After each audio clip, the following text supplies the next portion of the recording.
It's very common for people to avoid talking about estate planning.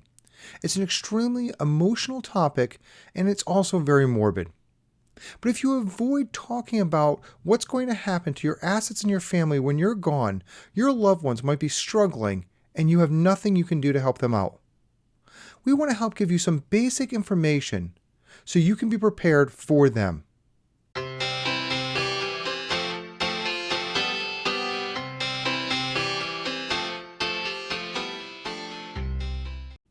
Welcome. I'm Ed Smith, President of Valor Wealth Partners, where we're dedicated to educating federal employees on how to maximize value from their complex and often underutilized benefits. In this episode, we're going to dig in to the basics of estate planning. This by no means is to be a full presentation on what to be able to understand and to know everything about estate planning. We're not attorneys. I'm a financial professional, but I've had a lot of topics and a lot of classes to be able to work with people and help them out.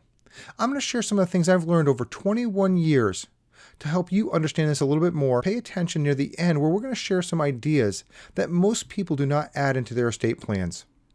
As always, we're going to create an eBook so you can use as a reference material down the road in case you don't want to watch the video again. If you like the content that we're sharing, please tell your friends about this and subscribe to the channel. Ring that bell if you want to get notified when we have new videos that come up, because we do bring them on twice a month. Before we get into some of the details of estate planning, I want to share a few points with you. First off, estate planning isn't just for the rich that's trying to avoid paying estate taxes. Estate planning is for everyone. My first estate plan was a simple will and a power of attorney when I was 18 years old, about ready to go in the Marines. It's telling people what to do if something bad happens to me, or to make decisions if I can't make them myself. My first experience with estate planning was with my own family. Unfortunately, I never got to meet either one of my grandfathers. One of them, Everett, was a dairy farmer, and because of his medical bills, they had to sell off all of the operations, the cows, the machinery, and most of the tractors to pay for his medical care. Now, my grandmother did a great job of holding onto the farm and keeping it for us. One of the things she didn't do was prepare for all of the extra expenses like taxes and other costs that we had to pay when she eventually passed away. This lack of preparing really caused some strife in our family, and our family started fighting. And I never want to see that happen to another family. If I can help you avoid it, I really want to. It's really about trying to do the best that we can to make sure your family is happy going into the next generation.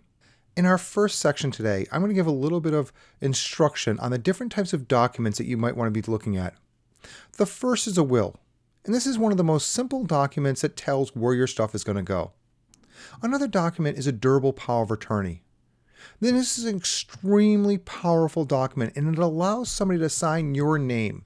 This can be very helpful if, say, you're in a situation where you're not able to sign in an immediate situation, like when I was in the Marines and I was out of the country. Another thing is looking at trusts. Now, trust can be a very complicated document, and there's many different types. Two of the simple ways to look at it, one can be revocable or irrevocable. Now, these define if you can have control over these assets or if you're giving up control, and there's a different reason for each one of those types. Another thing to consider when you're looking at trusts is who the trustee is. They can be a friendly trustee, which can be a family member that can be very favorable to, say, your kids. And the other is a corporate trustee. And these are simply following the guidelines of what the trust says, and they do not deviate for the decisions that you've made in the legal document. Moving on to medical type documents, a healthcare power of attorney allows somebody to sign your name if you can't because of medical reasons. Another type of document would be advanced directives, basically telling the doctors of what to do in a situation where you can't make medical decisions for yourself. Sort of things like pulling the plug or making medical treatments. In recent years, a lot of laws have changed in a lot of these documents, but specifically with the medical ones. This year, I was talking to a client. They had the medical directives for one of their neighbors. But unfortunately, the document was so old that they weren't allowed to be told what was going on with the patient because of HIPAA rules. While they were responsible for making medical decisions, they couldn't get all of the information to make those decisions. You need to make sure that your documents are updated and they are current with the laws that exist today. Okay, those are all of the documents that we're going to talk about. So let's start talking about the types of accounts. When you're looking at estate planning, you have the power to put beneficiaries on almost all of the different types of accounts that you have. Sometimes people think they can only do this with IRAs or retirement accounts, which yes, you can do that, but you can also have to look at your life insurance policies. Even your checking account or bank account information or non-retirement accounts, you can put beneficiaries on with a TOD, transfer on death, or a POD, payable on death. With credit unions, it might be called a tot and trust. So different institutions have different names for them, but you should be looking at all of the different types of accounts that you have, and are you putting the beneficiaries on there? There's a very big reason why you want to do this, and we'll get to this in just a quick second. When you're looking at your TSP, you should be very careful of what you put for your beneficiary. I go over this in depth in our next TSP tips video, beneficiaries.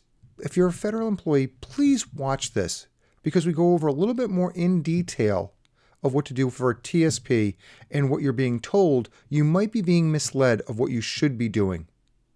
Your financial accounts are not your only assets. You have family heirlooms, personal belongings, and just other things that you want a specific person to have. You want to create a letter of intent so that people know who gets what. So this would be another document that you'd want to create, a letter of intent to be able to tell people who gets what out of your personal belongings and not some of the bigger assets like maybe a 401k, TSP, IRA, or your house. So it's very important to make sure that people know who's going to get what, and so there's no family fighting. Sometimes this may cause an awkward conversation that people don't want to have, but if they don't know what you want and what they want, it can cause fighting down the road. So far, I've been talking about the assets that you own, but estate planning goes much farther than that. It's about people as well as assets. Maybe you have minor children that you need to make sure they're taken care of, or aging parents that can't live by themselves, a special needs child that needs help as an adult, or a charity that you want to be taken care of. Maybe you want to give money to a university or a church. And if you don't have any family at all, who is going to get your money? Maybe a friend or somebody else.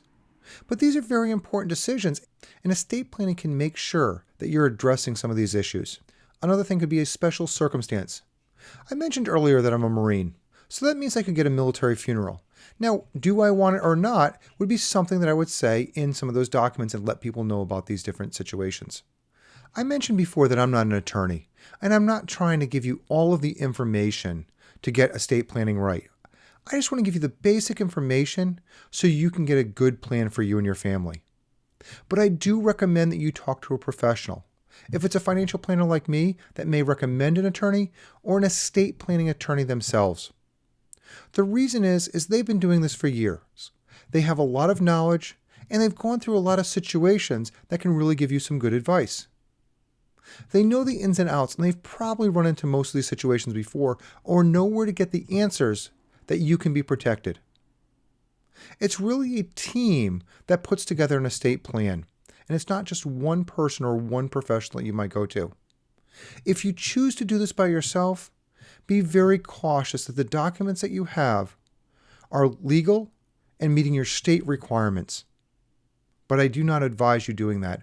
Please go see somebody, spend the extra money, and get things done right. When you're putting together your team, I do advise that your financial planner is willing to sit in the meetings with your estate planning attorney. If you've been working with your financial planner for any length of time, they will have a good understanding of what you want to be able to do. You might forget to ask a question in that meeting, and the financial planner can bring something up.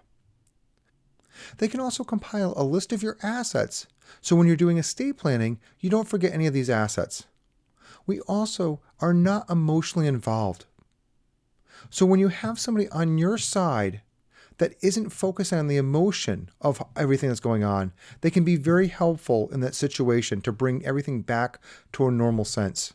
We've done this a lot over and over again, so please rely on the experts that you have, both the financial planners and the estate planning attorneys. Once the estate plan is done, having the advisor know which assets need to go where is called funding and actually getting the documents filed. changing beneficiaries, adding a trust to the accounts. This is all stuff that needs to get done after all of your estate planning documents. And if the advisor has been involved since the beginning, they know what has to be done versus simply getting a list from the attorney of what to do, which may cause some confusion. So it's really good to have your advisor be part of those meetings, and hopefully they're willing to do that for you. People ask me how often they should do estate planning. I recommend major updates every 5 to 7 years. But of course, if there's major changes, then you should do them more frequently. Those changes could be change in laws, changes in the tax code, changes to your family, like maybe a birth, a death, a marriage, a divorce. All of those things will affect your estate plan. And sometimes there is no change except for you changing your mind. And if you want to say this person is in or this person is out and you need to change your estate plan, that's when you should be doing it. Not waiting for a period of time, but more when your life has made some changes. But if you don't realize there's been a change, maybe just reviewing it every 5 to 7 years just to make sure everything is up to par. While we recommend that you review your estate plan every 5 to 7 years, there are some things you should be doing on an annual basis. We've chosen the month of February to reach out to all of our clients so they're doing and looking at these activities. The reason we chose February was from something that we found out the Coast Guard was doing. They send out messages to all of their coasties for Valentine's Day to make sure they're taking care of their loved ones. We thought this was a great idea, so we've adopted this for our clients as well. So in February and in Valentine's Day, we want you to be looking at the ones you loved. Things like looking at the beneficiaries. Now for federal employees, it's looking at the different types of accounts you have. Your TSP, your last paycheck, either FERS or SERS for your pension, and also your FEGLI. Now, all of these documents are on our website if you need to get these beneficiary forms. You should also be looking at things like your bank accounts and other investment accounts, insurance policies, and making sure all of these beneficiaries are updated. Now, most of the time there isn't going to be a change, but just in case, we want you to be prepared. In addition to updating beneficiaries, we think that you should do other things, like make sure you are aware of where your documents are stored and who has access to them. Sometimes the right people do not have access to the documents, and this could be very bad. And the last activity on an annual basis is to update password lists. Now, what I mean by this is sharing your list of passwords to some accounts, not all your accounts, to certain individuals, or giving them access or a way to access those passwords. Now, you shouldn't be outright giving them the passwords, but some means to be able to do it, maybe in a sealed envelope or a program that you use. And they can only access it if something happens to you. But sometimes they need the sensitive information and to get into these accounts if you were to pass away or incapacitated and you can't do things for yourself.